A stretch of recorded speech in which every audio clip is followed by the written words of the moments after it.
मुंबई पुणे एक्सप्रेसवेवरच्या जामने फक्त गाड्याच नाही तर विकासाचे दावेही अडवले. बघूया हे सगळं नेमकं घडलं तरी कसं. या घटनेमुळे एक प्रश्न उभा राहतो. जाहिरातीत दिसणारा विकास खरंच जमिनीवर पोहोचला आहे का? सगळ्याची सुरुवात झाली ती एका अपघाताने, देशातल्या एका सगळ्यात महत्त्वाच्या हायवेवर. तर झालं असं की एका टँकर अपघाताने तब्बल 32 तास सगळं काही थांबवून ठेवलं होतं. अर्थात मदत कार्यासाठी राज्य आणि राष्ट्रीय आपत्कालीन पथकांना तातडीने पाठवण्यात आलं. पण या टीमसमोर एक मोठा प्रश्न होता. अपघातस्थळी पोचायचं तरी कसं? आणि धक्कादायक म्हणजे ते पोहोचूच शकले नाहीत, कारण दोन्ही बाजूंनी रस्ता पूर्णपणे बंद होता.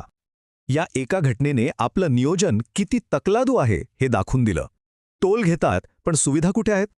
आणि या सगळ्या प्रशासकीय गोंधळाचा फटका बसला तो तिथे अडकलेल्या सामान्य लोकांना.